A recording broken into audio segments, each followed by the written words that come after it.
안녕하세요. 성장과 기쁨을 함께하는 여왕개미입니다. 오늘 여왕개미와 함께할 책은 조던 피터슨의 12가지 인생의 법칙입니다. 조던 피터슨은 하버드대 심리학과 교수로 6년간 재직했고 최우수 교수에게 수여하는 레빈슨 교수상 후보로 선정되기도 했다. 이 시절 매일 3시간씩 짬을 내 집필한 첫 책 의미의 지도를 1999년 출간했다. 이제는 고전이 된 이 책은 종교 심리학의 새로운 지평을 연 명저로 평가받았다. 98년부터 현재까지 토론토대 심리학과 교수로 재직하고 있으며 토론토대 학생들에게 내 인생을 바꾼 교수로 뽑힐 만큼 인정받고 있다. 2013년부터 강연 영상을 유튜브 채널에 올리기 시작했다. 영미권 최고의 질의응답 사이트인 쿼라에 올린 그의 답변은 300만 조회수를 기록하며 조회수가 가장 많은 답변자 목록에 이름을 올렸다. 이 사이트에 올라온 누구나 알아야 할 가장 소중한 것은 무엇일까? 라는 질문에 소중한 것 40여 개의 목록을 답글로 제시해 큰 호응을 얻었다. 그 40여 개의 목록이 바로 이 책의 출발점이 되었다. 책에서 말하는 12가지 인생의 법칙은 다음과 같습니다. 법칙 1. 어깨를 펴고 똑바로 서라. 법칙 2. 당신 자신을 도와줘야 할 사람처럼 대하라. 법칙 3.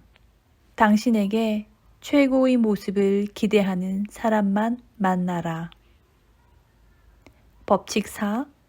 당신을 다른 사람과 비교하지 말고 오직 어제의 당신하고만 비교하라. 법칙 5. 아이를 제대로 키우고 싶다면 처벌을 망설이거나 피하지 마라. 법칙 6. 세상을 탓하기 전에 방부터 정리하라. 법칙 7. 쉬운 길이 아니라 의미 있는 길을 선택하라. 법칙 8. 언제나 진실만을 말하라. 적어도 거짓말은 하지 말라. 법칙 9. 다른 사람이 말할 때는 당신이 꼭 알아야 할 것을 들려줄 사람이라고 생각하라. 법칙 10. 분명하고 정확하게 말하라. 법칙 11. 아이들이 스케이트보드를 탈 때는 방해하지 말고 내버려 두어라. 법칙 12. 길에서 고양이와 마주치면 쓰다듬어 주어라. 이 책은 531페이지로 구성되어 있는데 12가지 법칙 모두 명강의를 듣는다고 생각하시면 됩니다. 오늘 여왕개미가 낭독할 부분은 법칙 6. 세상을 탓하기 전에 방부터 정리하라 입니다. 20세기 범죄사에서 가장 극악무도한 범죄자로 꼽히는 살인범 칼 펜즈럼은 소년 시절 사소한 범죄로 미네소타 소년원에 수감되었는데 그곳에서 모진 학대와 성폭행을 당했다. 칼 펜즈럼은 미국, 아프리카, 유럽 등지에서 21명을 살해하고 1000여 명의 남성을 강간한 것으로 알려져 있습니다. 1929년에 체포되어 종신형을 받았으나 수감 기간에 교도관을 살해하여 1930년에 사형을 당했다고 합니다. 소년원을 나온 칼 펜즈럼은 마음속에 맺힌 분노를 억누르지 못하고 절도와 방화, 성폭행 등 온갖 범죄를 저지르다 결국 희대의 연쇄 살인마가 되었다. 펜즈럼이 저지른 범죄는 확실한 의도가 있었고 일관적이었다. 그는 불태워 없앤 집들의 가격을 계산해보기도 했다. 처음에는 상처를 준 사람들에 대한 증오로 시작해 인류 전체를 증오하는 지경에 이르렀다. 펜즈럼은 온갖 범죄를 저지르고도 분이 풀리지 않았다. 그의 파괴성은 어떤 면에서는 신을 향한 분노의 표출이었는지도 모른다. 그렇게밖에는 달리 표현할 방법이 없다. 그는 물건을 훔치고 집에 불을 지르고 살인을 하면서 삶에 대한 분노를 표출했다. 펜즈럼은 다른 누군가에게 책임이 있는 것처럼 행동했다. 이런 점에서 카인과 아벨의 이야기와 비슷하다. 카인은 자신이 바친 제물을 하나님이 거부하자 고통과 분노에 휩싸인다. 그는 하나님에게 간절히 호소했지만 하나님은 받아들이지 않는다. 오히려 고통을 자초했다고 호통만 듣는다. 분을 참지 못한 카인은 하나님이 창조한 세계에 상처를 내기로 결심하고 하나님의 사랑을 독차지했던 아벨을 죽여버린다. 아벨은 카인의 우상이었다. 카인은 성공한 동생 아벨을 질투했다. 카인이 아벨을 죽인 이유는 하나님을 의도적으로 괴롭히기 위해서였다. 카인과 아벨의 이야기는 사람들이 극단적인 복수심을 품으면 어떤 일이 일어나는지를 정확하게 보여준다. 펜즈럼의 범죄는 어떤 말로도 변호할 수 없을 만큼 끔찍하고 잔혹했다. 그런데 그의 삶을 보면 그가 세상에 대한 극도의 적대감을 가진 이유가 이해 안 되는 것은 아니다. 펜즈럼은 한결같으며 두려움을 모르는 건장한 행위자이고 자신의 신념에 대한 확신을 가진 용감한 사람이었다. 법정에서 변호를 거부하고 사형을 요구했으며 교수대에서도 교도관에게 빨리 집행하라며 욕을 했다. 끔찍한 학대를 당하며 성장한 사람에게 어떻게 타인에 대한 용서를 기대하겠는가. 말로 표현하기 힘들 만큼 끔찍한 고통을 받는 사람이 많다. 그들이 복수를 꿈꾸는 건 당연하다. 그런 일을 겪으면 복수는 도덕적으로 불가피한 행위로 여겨진다. 복수와 정의로운 행동이 다른 점은 무엇인가? 끔찍하고 잔인한 행위를 당하고도 용서한다면 오히려 비겁한 선택이 아닐까? 아니면 의지가 약한 게 아닐까? 이런 의문들이 나를 괴롭힌다. 하지만 많은 사람이 끔찍한 과거를 딛고 일어나 선한 사람으로 살아간다. 그런 사람들은 그야말로 인간을 넘어선 존재로 여겨진다. 나는 그런 역경을 딛고 일어선 사람을 많이 만났다. 펜즈럼이 학교라고 일컫는 소년원에서 어린 시절을 보낸 어느 화가도 그중 한 사람이다. 그는 어린 시절 한꺼번에 홍역, 볼거리, 수두에 걸려 오랜 시간을 병원에서 보내다 퇴원하자마자 6살 나이에 가족에게 버림받고 소년원으로 들어갔다. 아무것도 모를 나이에 험한 곳에서 모진 학대와 무자비한 폭행, 굶주림에 시달렸다. 그는 걸핏하면 분노를 폭발하는 일그러진 청년으로 성장했고 마약과 알코올에 빠졌다. 그리고 자기 혁명적인 행위를 서슴지 않았다. 하나님과 그 자신 및 예측할 수 없는 운명까지 모든 것을 혐오했다. 그러나 어느 순간 그 모든 것을 끊어냈다. 술과 마약을 끊고 세상에 대한 분노를 풀었다. 아직도 조금은 남아있다. 그리고 캐나다 원주민의 전통 예술 문화를 되살리는 일에 매달렸다. 자신과 비슷한 환경에서 자라는 많은 젊은이가 더 좋은 인생을 살 수 있도록 그들을 가르치고 지원하는데 수고를 아끼지 않았다. 그는 삶의 과정에서 겪는 고난과 시련을 기억하려고 15m 높이의 토템상을 만들었다. 지금은 보기 힘든 12m 길이의 전통 통나무 배도 만들었다. 또한 자신을 버린 가족을 한데 불러 모아 원주민 전통 축제를 열었다. 축제에서 수백 명과 함께 16시간 동안 춤을 추었다. 이 축제를 통해 가슴에 맺힌 한을 털어내고 과거와 화해했다. 그는 선한 사람이 되기로 결심하고 그 결심을 실천하는 데 필요한 불가능에 가까운 일을 해낸 것이다. 내가 만난 내담자 중에는 나쁜 부모 밑에서 자란 사람들이 덜어 있었다. 한 여성 내담자는 어렸을 때 어머니를 여의고 할머니 밑에서 자랐다. 성질이 고약하고 겉모습에 지나치게 신경을 쓰는 할머니는 손녀를 모질게 대했다. 그 여성 내담자는 머리도 좋고 뛰어난 창의력과 풍부한 감수성을 지녔는데 할머니는 그런 장점을 키워줄 생각이 없었다. 그저 자신의 힘든 삶에 대한 원망을 손녀에게 쏟아낼 뿐이었다.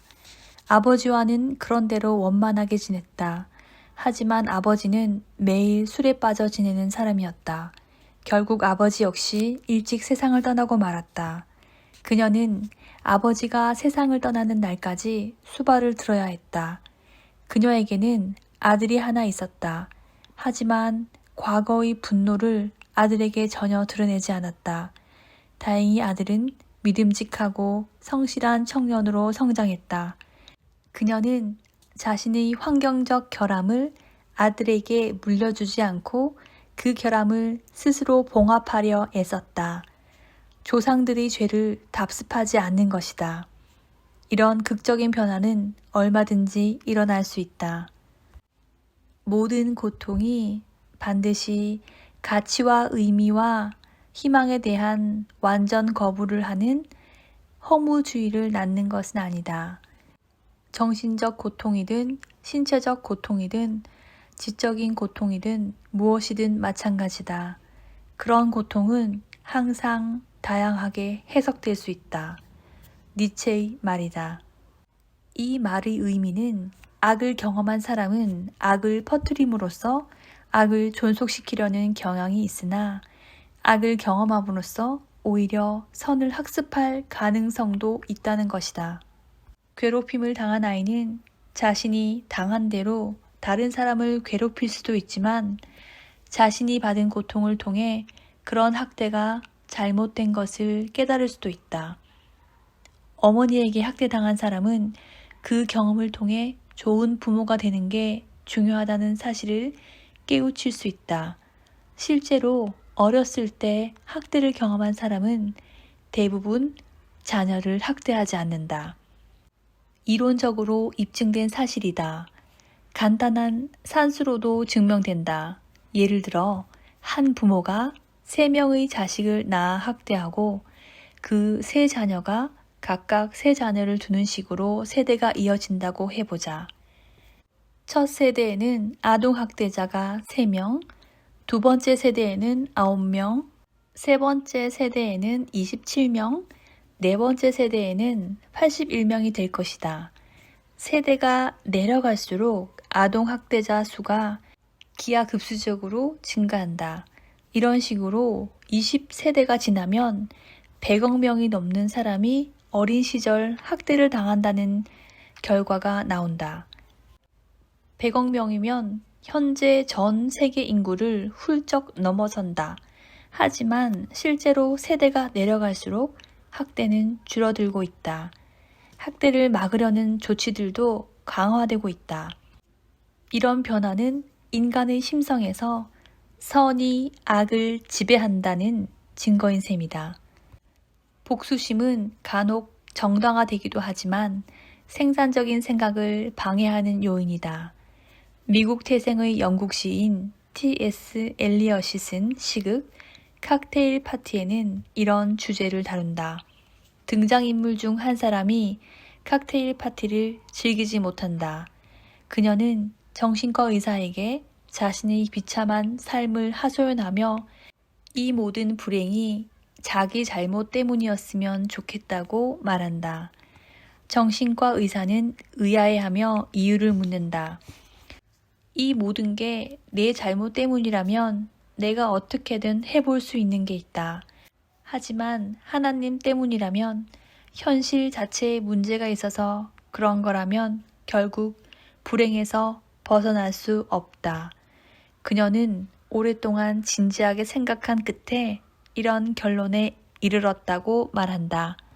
하지만 현실의 구조 자체는 바꿀 수 없을지 몰라도 인생은 바꿀 수 있다. 알렉산드르 솔제니치는 20세기 중반 악명 높은 소련의 강제노동 수용소에 수감되었다. 삶의 조건에 대해 충분히 회의를 느낄 만한 상황이었다. 제2차 세계대전 당시 최전선에서 소련군 포병 장교로 복무하던 그는 친구에게 스탈린을 비판하는 내용의 편지를 보냈다가 체포되어 죽도록 얻어맞은 후 수용소로 보내졌다. 그리고 수용소 안에서 암에 걸렸다. 세상을 원망하고 원한을 품을만 했다. 그의 삶을 불행의 수렁으로 밀어넣은 장본인은 스탈린과 히틀러였고 그들은 인류 역사에서 최악의 독재자였다. 솔제니치는 인생의 대부분을 의미 없는 고된 노동에 헛되이 낭비했다. 그 과정에서 친구들과 지인들이 고통을 받으며 덧없이 죽어가는 모습을 무기력하게 지켜봐야 했다. 그 자신도 심각한 질병에 시달렸다.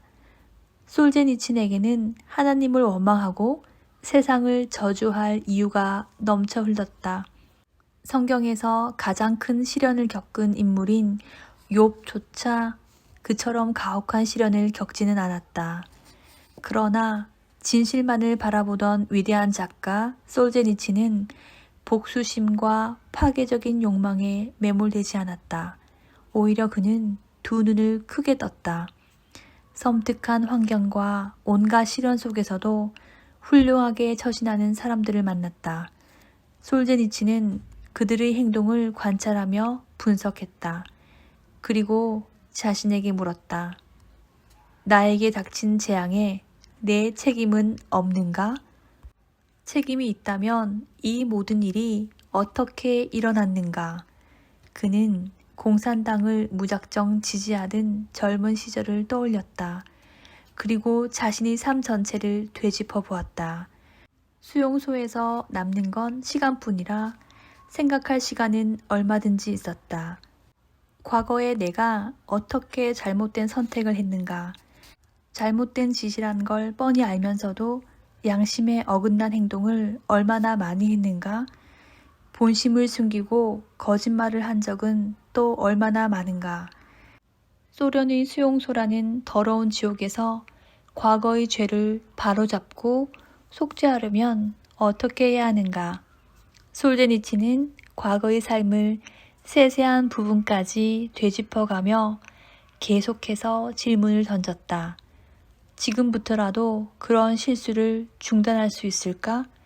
내가 과거에 한 실패 때문에 생긴 실패를 복구할 수 있을까? 그는 관찰하고 경청하는 법을 배우기 시작했고 존경할 만한 사람들을 찾아갔다. 그들은 어떤 경우에도 정직함을 잃지 않는 사람들이었다. 솔제니치는 또한 자신을 조각조각 분해해서 뜯어보고 불필요하고 해로운 부분을 지원해 새로운 인간으로 다시 태어났다. 그리고 이 모든 역경을 딛고 일어나 1973년 소련의 강제노동 수용소를 고발한 수용소 군도를 썼다. 수용소 군도는 꾸밈 없는 진실에서 오는 강력한 도덕적인 힘으로 써내려간 격정적인 작품이다. 날카로운 진실의 목소리가 수백 쪽에 걸쳐 비명처럼 울려 퍼진다. 이 책은 소련에서는 당연히 금서가 되었다. 하지만 1970년에 서구권으로 밀반입되어 여러 나라에서 출간되면서 엄청난 반향을 일으켰다.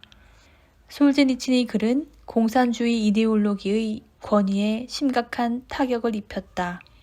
그는 직접 키우고 가꾸었지만 쓰디쓴 열매만을 맛보게 해준 나무 줄기에 도끼를 찍은 셈이었다. 한 남자가 운명을 탓하지 않고 삶의 방식을 바꾸기로 결심했다. 그리고 공산주의라는 병적인 시스템의 복정을 뿌리채 뒤흔들어 놓았다. 오랜 시간이 지나지 않아 공산주의는 완전히 붕괴되었다.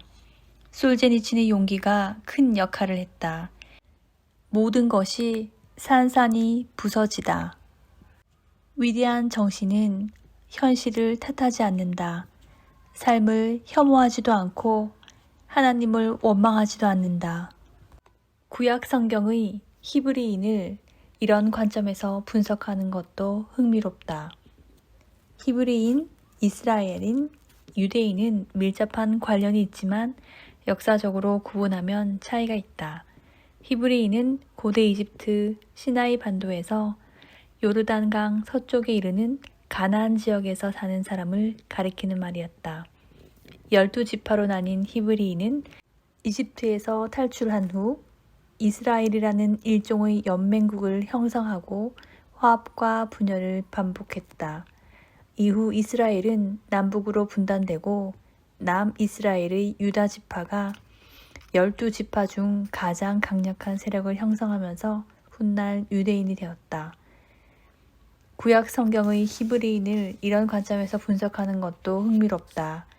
히브리인의 고난은 일정한 형식을 반복한다.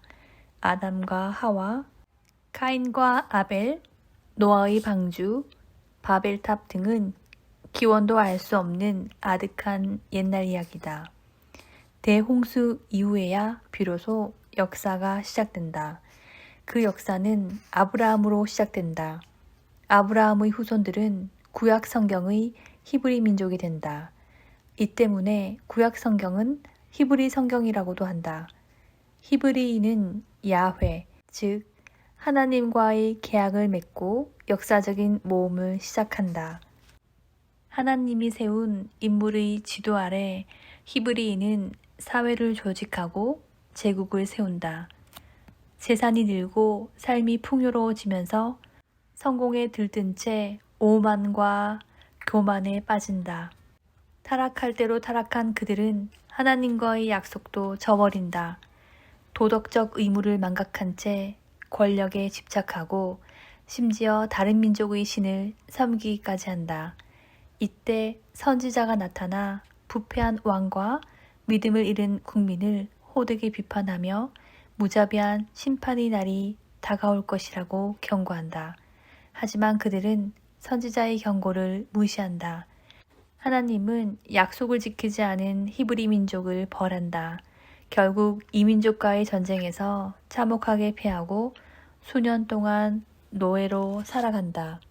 히브리인은 불행히 자신들의 잘못에서 기인한 것이라 자책하며 하나님의 말씀을 충실히 지키겠다고 다짐한다. 그들은 더 잘할 수 있었다고 회개하며 국가를 다시 일으켜 세운다. 히브리 민족은 이런 흐름을 반복하는 삶을 살아왔다. 삶이란 그런 것이다. 우리는 안정적인 삶을 위해 체계를 세운다.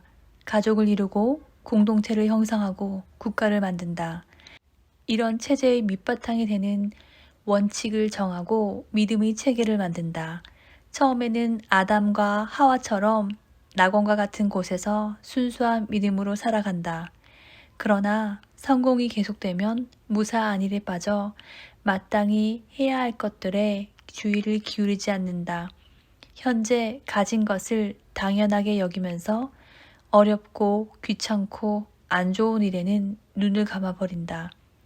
세상이 변하고 타락의 씨앗이 자라고 있음을 눈치채지 못한다. 그러면 어느 순간 모든 것이 무너져 내린다. 모든 것이 산산이 부서지는 것은 현실 세계의 잘못일까? 하나님의 잘못일까? 아니면 우리의 부주의 때문일까? 2005년 미국 남부를 강타한 허리케인 카트리나는 1200여 명의 목숨을 앗아간 역대 최악의 자연재해로 기록되었다. 카트리나가 남긴 상처는 과연 자연재해 때문이었을까? 해수면보다 지면이 낮은 네덜란드는 제방을 쌓아 수해에 대비한다. 미국 역시 최악의 참사를 막을 기회가 있었다. 하지만 홍수 피해를 염려한 몇몇 사람들의 경고는 번번이 무시당했다. 법령은 제방 시스템 개선 시한을 1978년으로 규정해 놓았지만 40여 년이 지난 후에도 전체 공정의 60% 정도만 완성되었을 뿐이다. 결국 이 호수가 넘쳐 흐르며 뉴올리언스에서만 700명이 목숨을 잃었다. 의도적 회피와 부패가 뉴올리언스라는 도시를 삼켜버린 것이다. 허리케인은 인간의 힘으로는 어찌할 수 없는 자연재해다. 하지만 준비가 필요하다는 걸 뻔히 알면서도 준비하지 않은 인간의 잘못이 불필요한 피해를 키웠다. 각자가 제 역할을 하지 않은 것이다. 죄의 싹슨 사막. 로마서 6장 23절이다. 모든 것이 산산이 부서지면 히브리인은 항상 자신을 탓했다. 하나님의 선의를 의심하지 않고 현실적 조건을 핑계 삼지 않는다. 재앙의 원인은 자기 잘못에 있다고 생각했다. 유별난 책임감이지만 현실을 부정하고 삶의 조건을 탓하며 원한과 복수심에 매몰되는 것보다는 낫다. 인간이 지금 고통받고 있다면 그것은 당연한 것이다. 인간의 능력으로 할 수 있는 것이 별로 없고 삶은 그 자체로 비극적이다.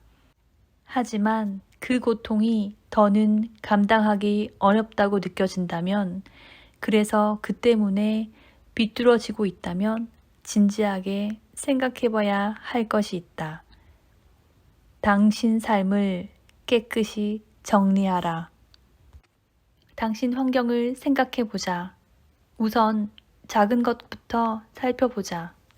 당신은 자신에게 주어진 기회를 100% 활용해 왔는가? 직장에서 전력을 다해 일하고 있는가? 혹시 분노와 원망에 사로잡혀 맥없이 하루하루를 보내고 있지는 않은가? 형제와는 잘 지내고 있는가? 배우자를 존중하는가? 자식들을 애정으로 대하는가? 건강과 행복을 파괴하는 나쁜 습관은 없는가? 당신에게 주어진 책임을 다 하고 있는가? 친구와 가족에게 꼭 해야 할 말을 하는가? 주변을 더 좋은 곳으로 만들기 위해 하는 일이 있는가? 당신 삶을 깨끗이 정리했는가? 그렇지 않다면 지금부터라도 이렇게 해보자. 당신이 옳지 않다고 생각하는 것들, 그것들을 중단하라. 오늘 당장 중단하라. 그 행동이 잘못된 것이라는 사실을 이미 알면서 그 행동을 합리화하는데 시간을 낭비하지 말라. 그런 식의 합리화는 전혀 도움이 안 된다. 혼란을 키우고 실천을 방해할 뿐이다. 이유를 정확히 몰라도 무엇이 옳고 무엇이 그른지 정도는 알 수 있다. 자세히 설명할 수 없고 명확히 표현할 수는 없어도 무엇이 잘못되었는지는 직감할 수 있다. 우리는 복잡하기 이를 데 없는 존재여서 누구도 자신을 완벽하게 알 수 없다. 게다가 우리는 이해할 수 없는 지혜를 무시하려는 경향이 있다. 따라서 중단해야 한다는 생각이 조금이라도 들면 그냥 중단하라. 그 비겁하고 천박한 행동을 당장 중단하라. 당신을 나약하고 부끄럽게 만드는 것은 입에도 올리지 말라. 당신을 강인하게 만드는 생각만 하고 당신에게 힘을 주는 말만 하라. 떳떳하게 말할 수 있는 것만 말하라. 다른 사람의 의견은 중요하지 않다. 오로지 당신의 판단이 행동의 기준이다. 세상이 정한 행동 기준을 따라야 할 필요는 없다. 그렇다고 당신이 속한 문화의 전통을 무시하지는 말라. 인생은 짧다. 전통이 오랜 시간에 걸쳐 발견한 것들을 혼자서 알아낼 만한 시간은 없다. 과거로부터 이어져 온 지혜는 어렵게 얻은 것이다. 전통과 문화 속에서는 분명히 삶에 유익한 지혜가 있다. 자본주의나 정치권을 탓하지 말라. 당신의 적들을 욕하지 말라. 체제를 손봐야 한다고 말하기 전에 당신의 경험을 먼저 정리하라. 또 겸손한 마음을 가져라. 가정도 평화롭게 꾸려가지 못하면서 어떻게 함부로 세상을 평가할 수 있는가. 당신의 양심과 이성이 시키는 일만 하라. 그리고 하루 동안 어떤 변화가 일어났는지 지켜보라. 몇 주가 지나면 또 어떤 일이 일어나는지 보라. 제대로 실천하면 마음속에서 생각하는 것들을 말할 수 있게 된다. 아내나 남편, 아이들이나 부모님에게 당신이 실제로 원하는 것과 필요한 것들을 말하게 될 것이다. 또한 당신이 해야 하는데 하지 않은 일이 있다면 그 부분을 바로 잡으려 할 것이다. 머릿속을 거짓으로 채우는 걸 중단하면 머릿속도 정돈되기 시작한다. 거짓 행동으로 삶을 왜곡하는 걸 중단하면 훨씬 더 나은 삶을 경험할 것이다. 그때쯤에는 조금 더 묘하고 새로운 당신의 잘못이 드러난다. 그런 것이 있다면 역시 중단하라. 몇 개월 혹은 몇 년 동안 꾸준하게 하면 당신의 삶은 점점 단순해질 것이다. 판단력이 향상되면서 꼬이고 뒤틀린 과거 문제들도 정리된다. 냉소주의에서 벗어나 더욱 강인한 정신을 갖게 되고 더욱 당당하게 미래를 열어갈 것이다. 더는 삶을 쓸데없이 어렵게 만들지 않을 것이다. 그래도 인생의 비극은 피할 수 없다. 하지만 냉소와 기만으로 그 비극이 더 악화하는 것은 막을 수 있다. 그렇게 타락의 길에서 빠져나온 당신은 전보다 훨씬 더 강해져 있을 것이다. 인생의 피할 수 없는 비극에 좀 더 의연하게 대처할 수 있을 것이다. 비극을 그저 비극으로만 머물도록 그 비극이 불지옥으로 변하지 않도록 자신을 조절하는 법도 알게 될 것이다. 당신의 불안과 절망, 원망과 분노가 처음에는 폭발 직전까지 가더라도 결국에는 점점 사라질 것이다. 당신은 여전히 나약한 존재지만 맑아진 정신은 삶의 좋은 면을 발견할 것이다. 궁극적으로 당신은 누구보다 평화와 세상의 모든 선함을 지키는 강력한 힘이 될 것이다. 모두 각자의 삶에서 이렇게 하면 우리가 사는 세상은 더 이상 사악한 곳이 아니다. 그 후에도 자신부터 달라지려고 계속 노력한다면 인간의 삶에서 비극마저 사라질지도 모른다. 우리 모두 선한 삶을 살기로 한다면 세계가 어떤 모습으로 변할지 누가 알겠는가. 우리 모두 진실만을 말하고 높은 곳을 목표로 살아간다면 바로 이 타락한 지구에 영원한 천국을 세울 수 있을지 누가 알겠는가. 세상을 탓하기 전에 방부터 정리하라. 들어주셔서 감사합니다. 여왕개미였습니다.